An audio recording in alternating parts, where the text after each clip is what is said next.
আলহামদুলিল্লাহ ভালো। তোমরা কেমন আছো? এই তো আলহামদুলিল্লাহ। ভাইয়া কি কাউকে খুঁজছেন? একটা ফ্রেন্ডকে খুঁজছি। তোমরা দুজন কেন? আর একজন কোথায়? ও আজ আসেনি, কিন্তু আপনি ওকে খুঁজছেন কেন, করে দরকার? না এমনি, সবসময় তিনজন একসাথে থাকো তো তাই আর কি। আপনাকে একটা কথা বলবো ভাইয়া, জানি না বলা ঠিক হবে কি না। ঠিক না হলে বলবে কেন? থাক তাহলে ভাইয়া, বলবো না, আসি আমরা তাহলে। এই দাঁড়াও, কি বলবে বলে যাও, মাইন্ড করবো না। আপনার ভিতর থেকে কি ধরনের রিয়েক্ট আসে কে জানে। আগে বলো, তারপর দেখবে কি ধরনের রিয়াক্ট আসে। আপনাকে না কেউ একজন অনেক পছন্দ করে। অনেকেই তো পছন্দ করে আমাকে। হ্যাঁ সেটা ঠিক, তবে স্পেশাল কেউ কি থাকতে পারে না? জানি না, তবে কেউ যদি স্পেশাল হয় তবে গোপনে না থেকে প্রকাশ্যে আসতে আপত্তি কোথায়? আপনি কি কাউকে পছন্দ করেন? না, এমন কেউ এখনো আসেনি আমার জীবনে। তোমরা যা বলতে চাও সরাসরি বলো, বললাম তো কিছু মনে করবো না। আমার বান্ধবী আরিয়া আপনাকে অনেক পছন্দ করে, যদিও তার বারণ ছিল আপনাকে জানানো, তবু জানালাম। ও আপনার জন্য অনেক কষ্ট পায়, তাই বলতে বাধ্য হলাম। ওয়াদি আগে থেকে জানলেও ইরার মুখে কথাটা শুনে শরীরের ভাঁজে ভাঁজে অনুরণ শুরু হলো। ওয়াদি কি বলবে বুঝতে পারছি না। হঠাৎ এমন কেন হলো? চুপ করে আছেন যে ভাইয়া? আরিয়া তো এতদিন আমাকে রোজ কল করতো, এখন হঠাৎ কি হলো? ওয়াদির কথা শুনে অনু ইরা দুজনেই যেন চুপ করে আকাশ থেকে পড়লো। দুজন দুজনের চোখে চোখ ইশারা করলো। এই বেড়া তাহলে সব জানতো, শুধু এতক্ষণ ঢং করছে। ভাইয়া, আপনি কি সব জানতেন আগে থেকেই? প্রথম দিন থেকে জানতাম। আরিয়া বলেনি, আমিও তাই না জানার ভান করে থাকতাম। এখন আপনার মতামত কি? সেটা সময় হলে জানতে পারবে। আমার একটা রিকোয়েস্ট রাখতে পারবে? জি ভাইয়া বলুন। আমি আরিয়ার সাথে দেখা করতে চাই, কিন্তু ওকে কিছু বলার দরকার নেই এখন। কবে আসতে বলবো আরিয়ানকে? সময় এবং স্থান দুটোই জানিয়ে দেবো তোমাদের। ওয়াদি সময়গুলো কাটছে না। একটা স্পেশাল মানুষের সাথে স্পেশাল সময় কাটাবে, সারা বেঁধে রাখার কথা বলবে প্রিয় মানুষটাকে। প্রতীক্ষা করছে অধীর আগ্রহী সানন্দে। আরিয়ার মুখোমুখি দাঁড়িয়ে আরিয়াকে কত কথা বলার আছে। প্রথম যেদিন আরিয়াকে ক্যান্টিনে দেখেছে ওই দিন অন্যরকম অনুভূতি এসেছে আরিয়ার প্রতি। রাতে যখন আরিয়া ফোন দিয়েছে তখন ওয়াদি নিশ্চিত ছিল এটা আরিয়া, কারণ তার এই নাম্বার কারো কাছে ছিল না। আস্তে আস্তে আরিয়ার সব খবর পেয়ে যায় ওয়াদি। তবুও এতদিনে না বোঝার ভান করেছিল আরিয়ার ভালোবাসার গভীরত্ব পরীক্ষা করার জন্য। যেদিন থেকে ওয়াদির ভেতরে প্রশ্ন বয়ে চলছে নিরবধি। সবগুলো রক্তকণিকা উজ্জীবিত হয়ে উঠল নতুন স্বপ্নে। বসন্তের দক্ষিণা হাওয়া বইতে লাগলো হৃদয় অঙ্গনে। সব শেষে হচ্ছে, সময় শেষ হচ্ছে না। ঘড়ি যেন থেমেই আছে। অপেক্ষার স্রোতময় নদীতে সাঁতার কাটতে কাটতে শুধু মন পড়ে আরিয়ার সেই স্নিগ্ধ হাসি, নক্ষত্রিক চোখ, মায়াবী চেহারা। আরিয়া কি শাড়ি পরবে নাকি থ্রি পিস, কোন কালারের পরবে? আরিয়াকে কি সেদিন অনেক বেশি সুন্দর লাগবে? চুলগুলো কি খোলা থাকবে নাকি খোপা করা? কোন রঙের লিপস্টিক ঠোঁটে লাগাবে? ভেবে ভেবে হারিয়ে যায় দূর অজানায়। অবশেষে বহু অপেক্ষিত দিন আসলো। বিকেলের সময় ওয়াদি বেরিয়ে গেল। অনু ইরা দুজন মিলে আরিয়াকে রাজি করিয়ে নিয়ে আসলো নদীর তীরে। আরিয়ার মনে সামনে কি হতে চলেছে তার বিন্দু মাত্র ধারণা নেই। ছায়া, সুনিবিড় শান্ত পরিবেশ বিরাজ করছে নির্ময়। দূরে কিছু মানুষ দেখা যাচ্ছে, তারাও হয়তো শীতল পরিবেশ উপভোগ করতে এসেছে।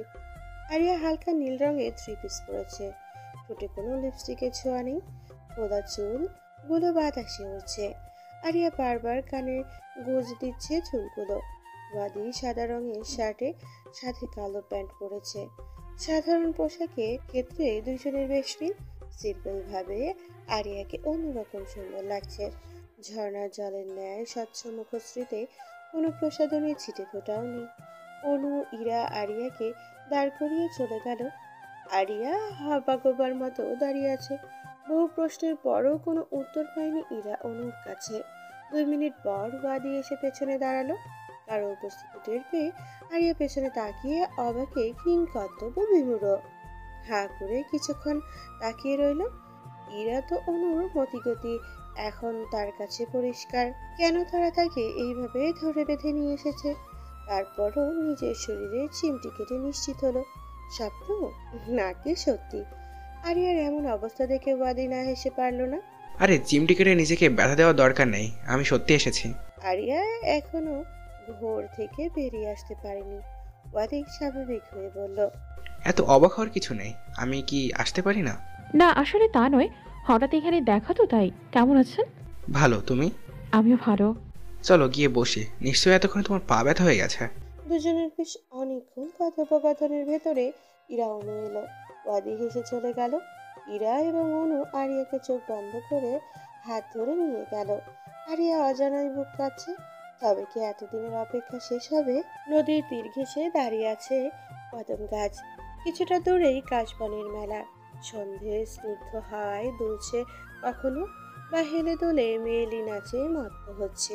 ঠিক এইরকম প্রাকৃতিক শোভাবর্ধিত জায়গায় হৃদয়ের কম্পিত ভালোবাসার কথা বলতে একগুচ্ছ গোলাপ নিয়ে হাঁটু গেড়ে বসে আছে ওয়াদি। সামনে দাঁড়িয়ে আছে আরিয়া। আস্তে আস্তে চোখ খুলল। ওয়াদিকে এইভাবে বসে থাকতে দেখে আরিয়া অবাক হলো। হাজারো কথা হৃদয়ে ঘূর্ণিঝড় সৃষ্টি করলেও মুখে কথা আটকে আসছে। বারবার এলোমেলো হচ্ছে শব্দচয়ন, চোখে সীমাহীন আনন্দ। আজ মনবাগানে পুষ্পিত বৃক্ষ, স্বপ্নের মিলন মোহনায় দাঁড়িয়ে আছে আদির অপেক্ষায়। ভালোবাসার অঞ্জলিতে জড়াবে জন্ম জন্মান্তরের জন্য। ওয়াদি ধীর স্থির কণ্ঠে বলল, দেহের প্রতিটি রক্তকণিকায়, অস্থিমজ্জায়, দেহের প্রতিটি কোষে কোষে তিল তিল করে জমা করেছি নিখাত ভালোবাসা। বুকের বাম পাশে হৃৎপিণ্ডতার লাপটাপ শব্দ হঠাৎ হঠাৎ বেড়ে যায়। আমি মনে করি আমার এই স্বচ্ছ অনুরাগ, অনুভূতি, পরিশুদ্ধ ভালোবাসা শুধুমাত্র একজন বিশেষ মানুষের জন্য। আমি সব কিছু তার জন্য বিসর্জন দেব। জীবনের প্রতিটি মুহূর্তে তাকে আমার পাশে চাই, যার কাছে বইয়ের পাতার মতো আমাকে উপস্থাপন করব। সে প্রতিটি শব্দ লাইন পড়বে। তাকেই আমি আমার প্রিয়তম অর্ধাঙ্গিনী হিসেবে চাই। জীবনের হাল ধরতে ধরতে যখন আমি ক্লান্ত, মেডিকেলের এই কঠিন বইগুলোতে মুখ ডুবিয়ে যখন আমি দিবারাত্রি কেটে যেত, তখন আমার জীবনে তার আগমন। সেই মানুষটা আমার সম্মুখে দাঁড়িয়ে আছে। আরিয়া, সেই মানুষটা তুমি। আমি তোমাকে ভালোবাসি আরিয়া। সমুদ্রের ভয়ঙ্কর ঢেউয়ের মতো হারিয়ার মনে বিশাল ঢেউ খেলছে। পাহাড়ের ওপর থেকে নেমে আসা কোনো ঝর্ণা ভেঙ্গে চুরমার করে চলে যাচ্ছে শরীর বেয়ে। প্রতিটি রন্ধ্রে রন্ধ্রে শিহরণের তুফান বয়ে যাচ্ছে। শরীরে হিমজমা বরফের ন্যায় ঠান্ডা হয়ে আসছে। অনবরত কাঁপছে শরীর। হার্টবিট বেড়ে চলেছে ক্রমাগত। কম্পনরত হস্তে ফুলগুলো নিল। হাতে তালের শব্দে ধ্যান ভাঙল ওয়াদি এবং আরিয়ার। ওয়াদি দুজন বন্ধু এবং অনুইরা সহ তারা মোট 6 জন। খাওয়া দাওয়ার পর্ব শেষ করে একগুচ্ছ স্মৃতি বহন করে আরিয়া বাসায় ফিরল। আজ প্রিয়তাকে অনেক বেশি মিস করছে আরিয়া। মনের মাঝে আজকের দিনটা চিরস্মরণীয় হয়ে থাকবে আজীবন। ধপাস করে বিছানায় শুয়ে চোখ বন্ধ করে ভাবছে ওয়াদির কথাগুলো। বারবার কানে বাজছে সেই অমৃতবাণী। ঠোঁটের কোণে বারবার দোল খায় অমায়িক হাসি। সকাল 11টা। বিলাসবহুল বাড়িতে আকাশচুম্বী রাগ নিয়ে এক পা দুপা করে ঢুকছে প্রিয়তা। সুবি সুলতানা প্রিয়তাকে দেখে কিছুটা অবাক হলো। আরে আমার বৌমা যে হঠাৎ আমার কাছে। প্রিয়তার গা ঘিন ঘিন করে উঠল। সুমি সুলতানার কথায় একটা মহিলা এতটা জঘন্য কিভাবে হয়? আদৌ এটা আইমানের নিজের মাতো নাকি সৎমা? প্রিয়তার মনে সন্দেহ জাগে। তাচ্ছিল্য হেসে বলল, কেন আসতে পারি না? নাকি ভয়ে আছেন? ভয় থাকবো কেন? কেন জানে না বুঝি? আপনি আদৌ মানুষ? আমার তো সন্দেহ হয় একজন মা কিভাবে পারে নিজের ছেলের ক্ষতি করতে। আপনি ওনার মা না হলে আপনি এতদিন ঠিক কি কি শাস্তি পেতেন তা কল্পনা করতে পারবেন না। উনি কি শাস্তি দিত সেদিন সব সত্য জানতে পারি, ওই দিন আমি নিজেই আপনাকে ওপারে পাঠিয়ে দিতাম। আপনি একজন স্ত্রীর ক্ষমতা এখনো দেখেননি শাশুড়ি মা। আপনাকে সাবধান করতে এলাম। কালকে রাতে আপনি যা ঘটিয়েছেন, আল্লাহ অশেষ রহমতে আমার স্বামীর কিছু হয়নি। তবে আর যদি কখনো সাহস করেন তাহলে আমার থেকে খারাপ কেউ হবে না। বলে দিলাম, ভুলে যাবেন না আমি একজন ক্ষমতাবান এমপির স্ত্রী। আমাকে দুর্বল ভেবে ভুল করবেন না শাশুড়ি মা। সুবি সুলতানা কিছু বলার আগেই হনহন করে বেরিয়ে গেল প্রিয়তা। রাস্তায় বাসের জন্য অপেক্ষা করছে। অনেকক্ষণ দাঁড়িয়ে থেকে হাঁপিয়ে গেল। একটু সামনে পা বাড়াতেই সজোরে গাড়ি থামলো প্রিয়তার সামনে। প্রিয়তা কিছুটা ভয় পেয়ে গেল। পেছনের সিট থেকে আইমানের কণ্ঠ শুনে তার দেখালো, উঠে এসো। আপনি এখানে কি করছেন? ও সুইটার, তুমি কি ভুলে গেলে কি বলেছি আমি? তোমার সাথে আমার লোকজন ছায়ার মতো থাকে। তবে এটা জিজ্ঞাসা করব না মিসেস সুলতানার কাছে তোমার কি কাজ ছিল? দাঁড়িয়ে আছো কেন? আবারও কি জোর করে তুলে নিয়ে নতুন করে বিয়ে করতে হবে নাকি? প্রিয়তা আইমানের আচার আচরণে হতবাক। কিছুদিন আগে না কত ইমোশনাল ডায়লগ শুনিয়ে আসলো, এখন আবার এসব কি? এখনো দাঁড়িয়ে আছো কেন? আমি আপনার সাথে কোথায় যাব? ঢং না করে গাড়িতে আসো, তারপর বলছি। প্রিয়তা দ্বিধা দ্বন্দ্বে এখনো দাঁড়িয়ে আছে। আইমান একটানে প্রিয়তাকে গাড়িতে উঠিয়ে বসিয়ে দিল, জড়িয়ে ধরলো। কি ব্যাপার? বাড়িতে নাকি আমার জন্য কান্নাকাটি করো, এখন এত ভাব নিচ্ছ? এসব মিথ্যে কথা। আপনাকে এসব কে বলেছে? সে বলুক, এটা তো সত্যি। আমাকে ছাড়ুন, সামনে ড্রাইভার দেখছে তো।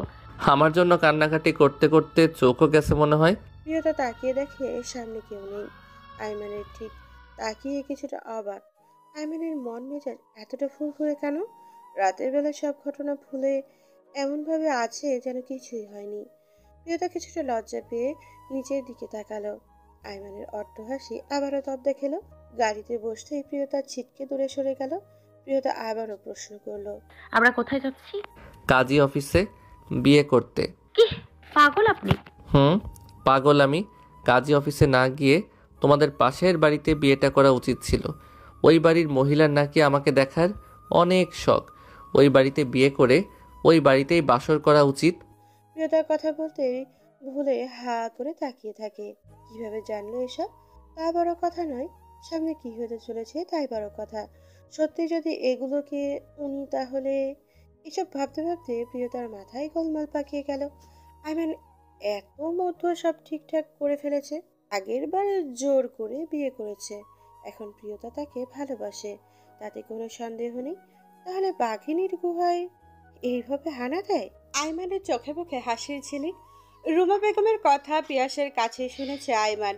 সঙ্গে সঙ্গে সিদ্ধান্ত নিয়ে ফেলেছে প্রিয়তাকে ফিরিয়ে আনবেই। অনেক হয়েছে অভিমান করা, আর না। কিন্তু রুমা বেগমের একটা শিক্ষা না দিলে হয় না। গাড়ি পার্কিং করে সোজা রুমা বেগমের বাড়িতে কলিং বেল বাজাতে লাগলো আইমান। প্রিয়তা হাজার বারণ করা সত্ত্বেও আইমান শোনেনি। তার এক কথা, আজ এখানেই বিয়ে করে বাসর করবে। প্রিয়তা হাঁপিয়ে গিয়েছে, মুখে তালা দিল। কলিং বেলের শব্দে রুমা বেগম দরজা খুলে দিল। আইমান লম্বা করে সালাম দিয়ে ভেতরে ঢুকলো, সঙ্গে প্রিয়তা। রুমা বেগম অবাক হয়ে প্রিয়তার দিকে তাকিয়ে চোখ ইশারা করলো।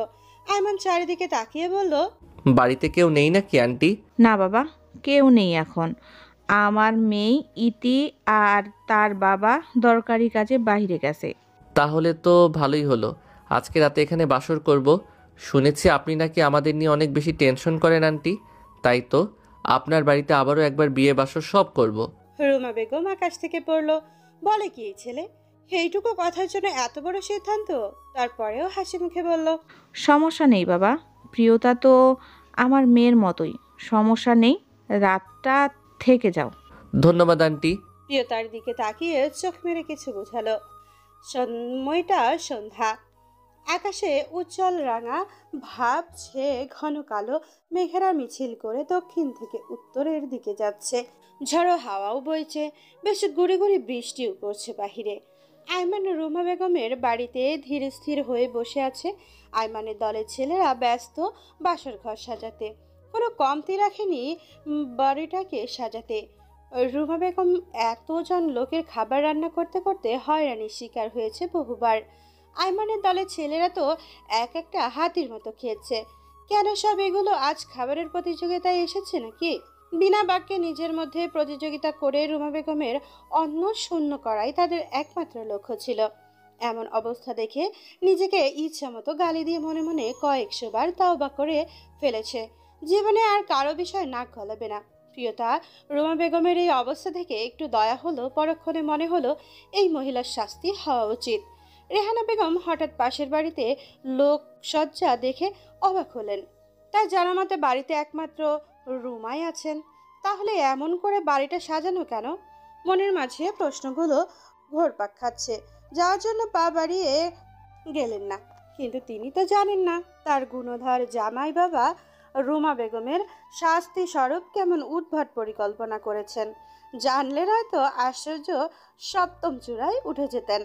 রাতের খাবার শেষে প্রিয়তা রুমাদের বাড়িতে পশ্চিমে পাশে ঘরটায় দাঁড়িয়ে আছে। ঠিক তার পাশের ঘরটা নির্ধারণ করা হয়েছে আইমান প্রিয়তার জন্য। প্রিয়তা ঘুরে ঘুরে পশ্চিমের ঘরটা দেখছে, বেশ সুন্দর আসবাবপত্র দিয়ে সাজানো। প্রিয়তা অনেকবার এই বাড়িতে আসলেও আজ তার কাছে সব অন্যরকম লাগছে। এরকম একটা পরিস্থিতিতে এই বাড়িতে বহুদিন পর আজ আয়মানের সাথে এক ঘরে এক বিছানায় ঘুমাবে ভেবেই প্রথম দিনের মতো দেহ মন শিউরে তোফান তুলছে। বুকের মধ্যে ধুকপুক ধুকপুক শব্দ তীব্রতা ছড়িয়ে যাচ্ছে। আয়মান প্রিয়তাকে কোথাও দেখতে না পেয়ে একে একে সব ঘরে উকি মারে। পশ্চিমের ঘরটায় এসে দাঁড়ালো। ডান হাতে মোবাইলে জরুরি কাজ করছে, বাম হাতে কিছু শপিং ব্যাগ। প্রিয়তার দিকে না তাকিয়ে এই ব্যাগগুলো বাড়িয়ে দিল। আগের বারের মতো পরিয়ে দেব নাকি নিজেই পড়বে?